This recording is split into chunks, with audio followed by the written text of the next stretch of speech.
Welcome back to part 2 of our training on stage 4.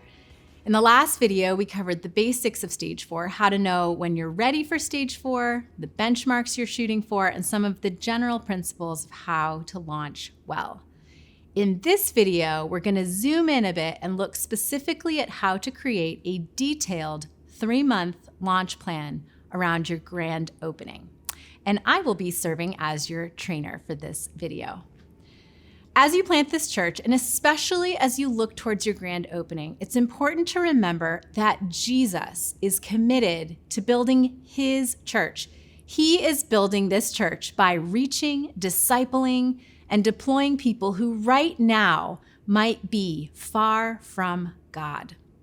The whole Gospel of Luke is a picture of how he did this with a group of friends on mission. And this actually gives us a great example to follow as we think about our grand opening. In Luke 9, Jesus sends out the 12 to heal the sick, cast out demons, and proclaim the kingdom of God. In Luke 10, he does it again with the 72. Jesus had a plan for reaching his community with the gospel, and this plan included 4 things. Total community participation. Everyone gets sent out.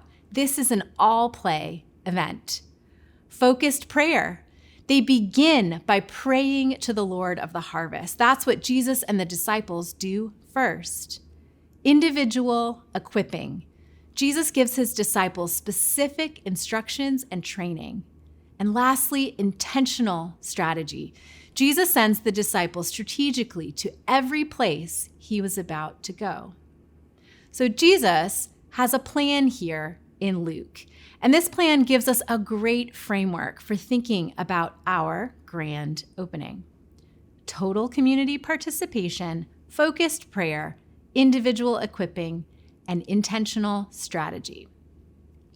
Now remember, these videos are designed to impart principles, not prescriptions.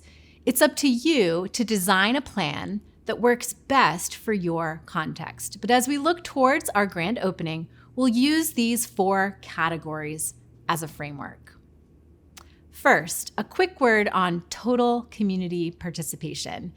Your grand opening will require everyone that you've gathered thus far. This isn't something that you run by yourself or with your leaders or launch team. This is an all play. One of the internal goals of your grand opening strategy, in addition to the external goal of reaching the community and letting everyone know you're here, is to increase engagement in your church at every level. Because the kind of churches we're planting, we don't want folks simply to attend. We want them to engage. So, total community participation, focused prayer, individual equipping, and intentional strategy. I'm going to outline a plan that you can replicate in your own context, and you'll see each of these elements throughout. So here we go. This may seem obvious, but the first thing you're going to do is set a date for your grand opening. Your coach can help you think about what specific date makes the most sense. Some churches launch in the fall, some launch at Easter. Summer is probably not the best time for obvious reasons, but in any case, you'll want to pick a date that makes sense for you and for your community. Once you have your date, you'll begin to work forward and backward from that date. You'll want to plan 6 weeks forward from that date and 6 weeks backward from that date. So let's start by planning forward. First, you'll want to plan your sermon series. What are you going to teach on, starting on launch Sunday and continuing for the next 4 to 6 weeks? You'll want to ask yourself and your team, what are people dealing with? What are the felt needs of this community?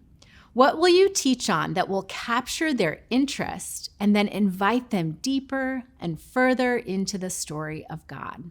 So plan your sermon series.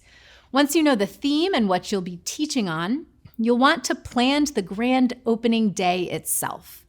The goal is to make the day excellent without trying to be perfect. Here are a few things to consider. First, think about including elements that will make it easy for people to invite their friends. Maybe you get food trucks, maybe you rent a bouncy house for kids, maybe you set up lawn games. You know your people and your community. What will people invite their friends to? You'll also want to pay close attention to your welcome and hospitality game. What do you want visitors to experience from start to finish during their time with you? Walk through every step of their experience to make sure your hospitality is on point. And then finally, you'll want to make sure you build a simple and clear pathway for engagement. Every person who attends should know their next steps by the time they leave. Don't fall into the trap of confusing a party with a pathway. You could throw the greatest party ever, but completely miss the opportunity to capture that momentum if you don't have clear, defined next steps for people. One way that I like to think about this is borrowed from volleyball and the idea of a bump, set, spike sequence. This is how volleyball players keep the ball in the air with increasing levels of height and control. So an excellent gathering event like your grand opening day that gets you initial contact with someone is like a bump, and it should have a natural invite to another event with opportunity for even deeper connection. Whenever you're interacting with visitors, think bump, set, spike. What's the next step? So before everyone shows up for your grand opening Sunday, you'll want to think about how you're going to invite them to deeper engagement and involvement. Here are some categories to consider. First, how will you help new folks to connect? Maybe they're invited to a lunch with you or the leadership team immediately after the service the following week, or maybe there's some other type of event designed specifically for them. How will you help new folks to connect? Then, how will you help them to choose community? It's a good idea to think about launching or relaunching your small groups in sync with your grand opening so that you're able to say something like this: all of our groups are launching next week, and here's how you can get connected. Or if your small groups are already up and running, you can offer a few short-term groups specifically for new folks, maybe based around the topic of your sermon series. So how will you help people to connect, to choose community, and then finally, how will you help new folks to join the mission? People want to make a difference and do good in our world. So what opportunities will you offer for people to serve in the community alongside your church? Is there any easy way for a visitor to sign up for something like this in the immediate time frame after your grand opening? So, planning a strong sermon series and opportunities for new folks to connect and engage will take you through the 6 weeks after your grand opening.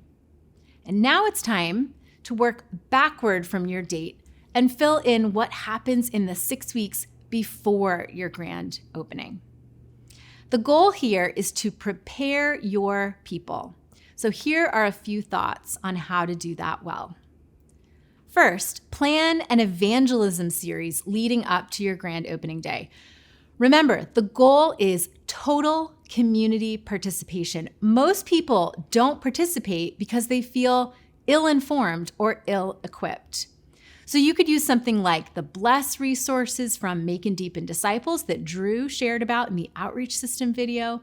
You could use the 5 Threshold materials from InterVarsity or something else that you like. Whatever you choose, the goal is to see your entire church praying leading up to the big day and ready to invite their friends and help them get connected. So plan out your evangelism series. Then build a team. Your launch day is a great opportunity to develop leaders by deploying folks to help you pull off the most important event in the life of your church to date. Think about giving people specific time-limited roles for the event, such as hospitality, kids ministry, connections, worship team, etc.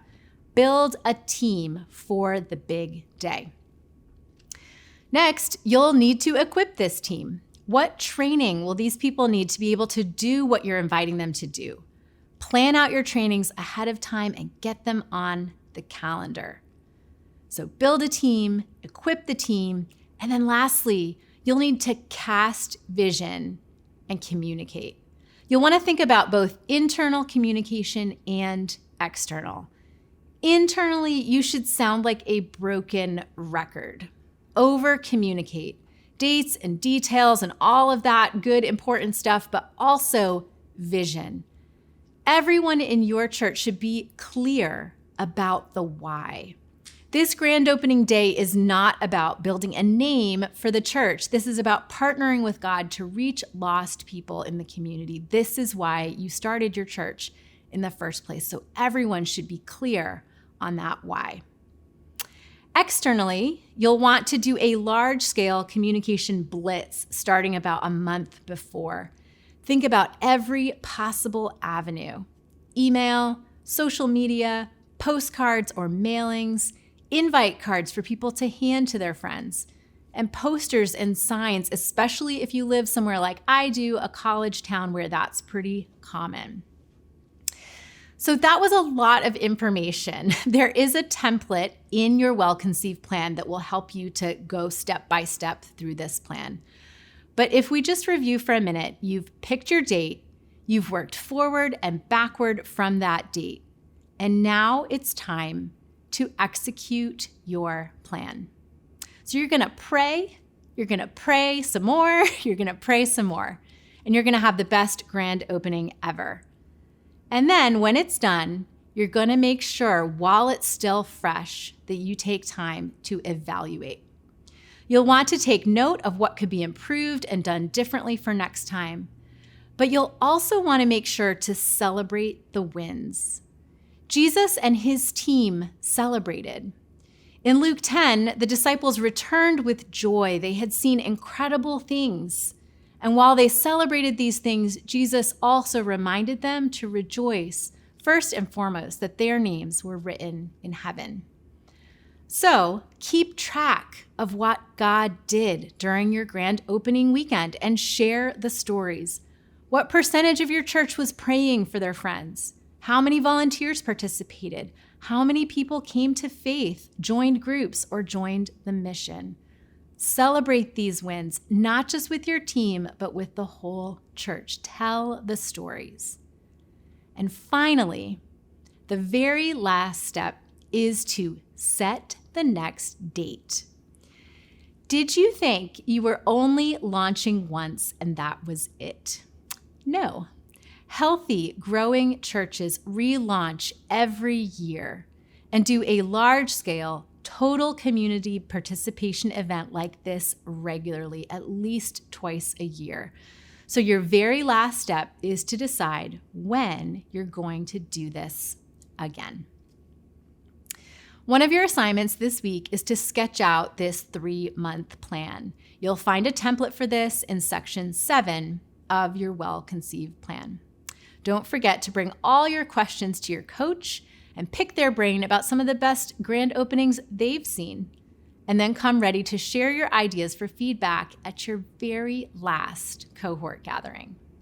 So speaking of that, just a couple of course and logistics for you.